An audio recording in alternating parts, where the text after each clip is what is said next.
Hey, this is AJ. Welcome back to the Handyman process. In today's video, we're going to be talking about the office, specifically the office when it comes to the home office tax deduction. I'm sitting in my office right now, which just happens to be a portion of my garage that's set aside exclusively for business. I'll explain why I do that and the benefits of doing it. Stay tuned.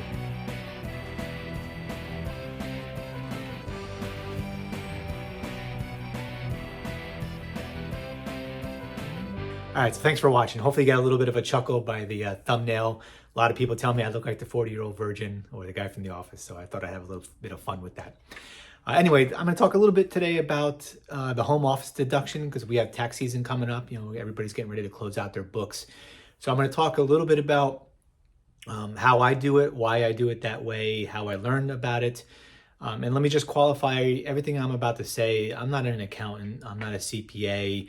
I do read a lot about this kind of stuff. I have some educational background in it, but it's just to make you more aware so that as if you do it yourself or if you go talk to a CPA, you have a little bit of more understanding of the home office tax deduction, specifically how it applies to handyman. Because when you go and look at some of the documentation that I'm going to bring up, and what I'll be doing is I'll be doing a screen share and kind of walking through some of the different forms and things you should be aware of. But like I said, just to become more aware of what's available to you, you have some options and some choices.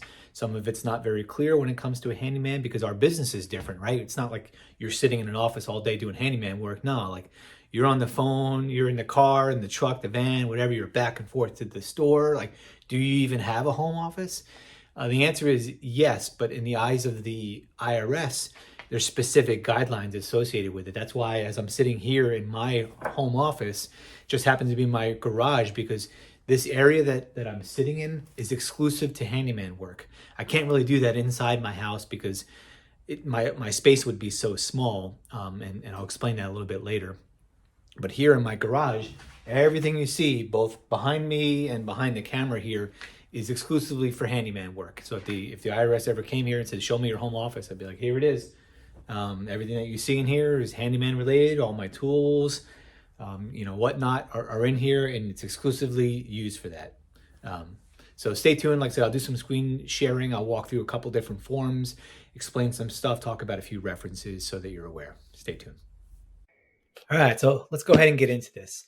So in this video, I'm going to be talking both from an IRS perspective and then from some CPA kind of perspective. I'm not a CPA, but I'm going to give you some references of some reading and some other types of stuff that you can take a look at that have been written by CPAs. So if I'm referring to the IRS, I'm going to say that's what she said. Referring to the IRS is she. And if I'm talking about the CPA, in this case, Bernard, I'm going to talk about he. So with that being said, let me shrink down here a little bit and get into the first piece of it. So this video, we're talking about the home office deduction, right? And how do you take advantage of it? So the first thing that I recommend is go to her website, right? Go to the IRS, or you can just Google home office deduction at a glance or home office deduction. You're going to come here, and it's going to be kind of the launching point for you to drive into a few other topics. In addition to that, I recommend that you take a look at these books. This first book is called Small Time Operator by Bernard Kameroff, a CPA. This is where I really learned a lot of this stuff, and it's simply written, which is what I really like. So this is anybody who's starting a small business. This is a great resource. And then he also has another follow-on book called 475 Tax Deductions. And you probably heard me talk about this book in other videos. Both of these books dive into the home office deduction and give you kind of a general overview. It's almost word for word what the IRS or what she said. But the thing with the IRS is it changes, right? It changes with law and legislation and all that kind of stuff. It's constantly moving and changing. So just be warned that these books can be a little bit outdated. To get the true information, the best place to go is to go back to the IRS. So if I click on a couple of these links, the first thing I'm going to dive into here is an explanation of the home office deduction. And simply what it is if you use your home, and the way the IRS defines home, it could be a home that you own or you're buying, that you're renting. It could be a trailer, it could be a boat, it could be a cave, like whatever you call home, that qualifies in here. So if you're renting or something of that nature, or if you're a digital nomad traveling around, whatever your domicile is can be considered your home.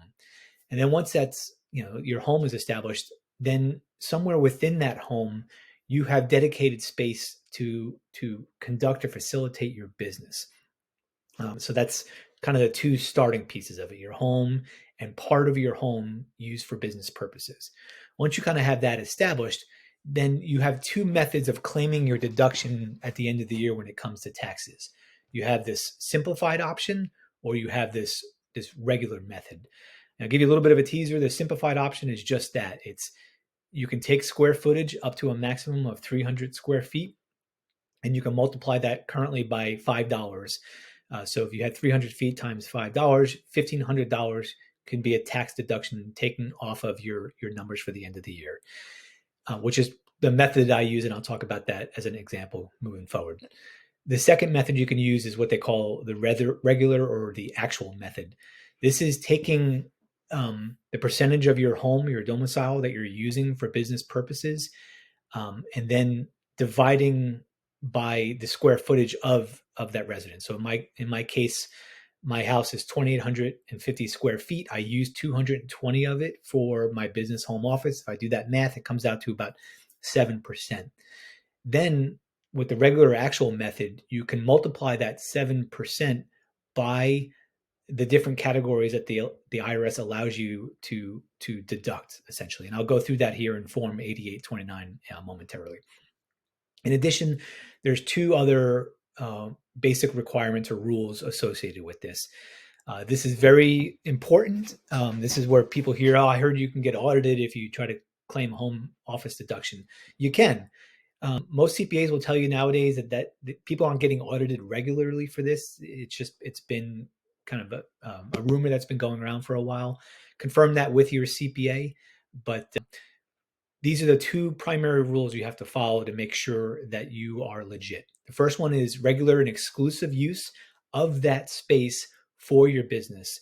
And what that means, I'll almost read it verbatim here, is you must regularly use part of your home exclusively for that.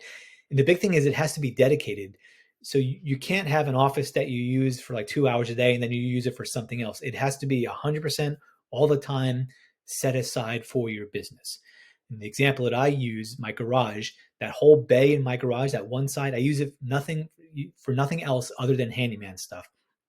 I use it primarily to keep supplies, all my tools, and I'm going in and out with that. I don't use it for anything else. If I want to do something else, I go to the other side of the garage or go somewhere else inside my house. Now, in reality, right, as a handyman, you're doing business on the phone here or there, kind of all over the place, right? That's just the nature of our work. But I do have that dedicated space in my home that is regular and exclusively used for handyman stuff. So I qualify for that. And the second thing is your principal place of business.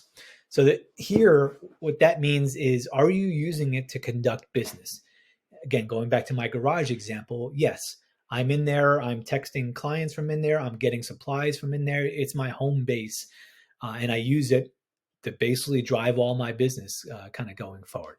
So those are the two primary rules. I'll let you kind of come to the site here and review through those. There's a lot of other good information here that you can take a look at.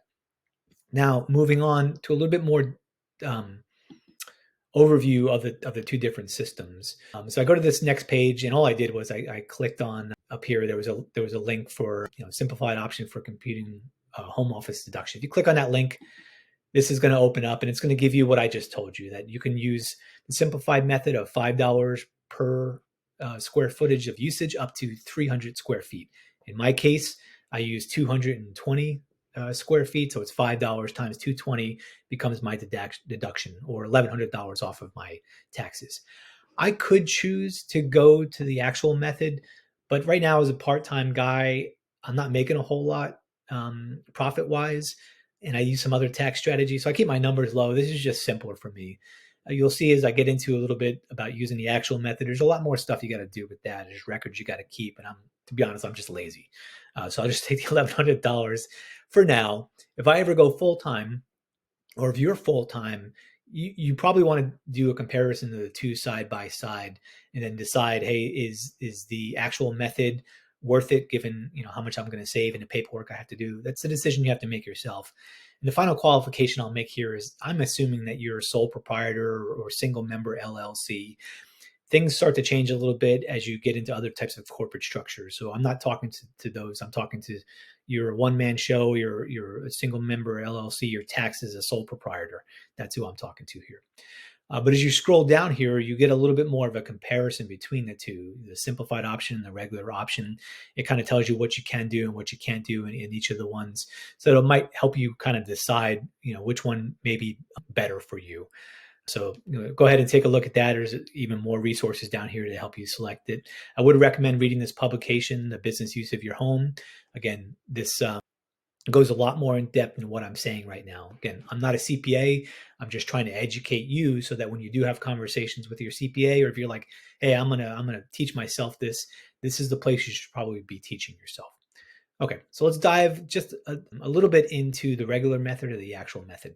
So if you go the regular method, what it's going to do is it's going to tell you to go ahead and fill out this form 8829. And this is a feeder form. This form will then feed into your Schedule C, which is your profit and loss for your business. And then that Schedule C feeds into your 1040 or your tax filing paperwork for the end of the year.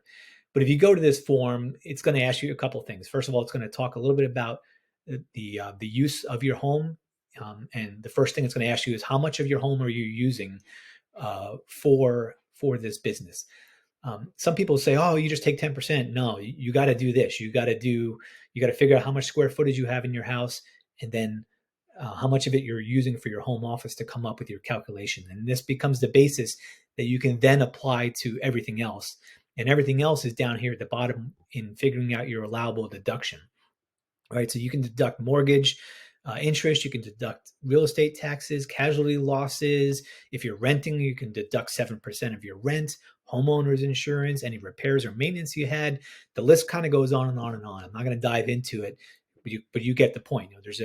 There's instructions that you can go to this form to help you understand this a little bit. Or if you're going with a CPA, you want to save yourself money if you're going to a CPA, right? So by having done all the research for all these types of things before you go reach or talk to the CPA, you're going to save yourself some money. If you go in there blindly, he's going to say, okay, what do you have for insurance? What do you have for rent? And like you might have wasted an hour, right? A $250 hour with that CPA, you got to come back. So I recommend you if you're going to go down either route, just be familiar with this because these questions are going to come out from your CPA. So that's the general overview of the regular or actual method. Now let's talk about Schedule C.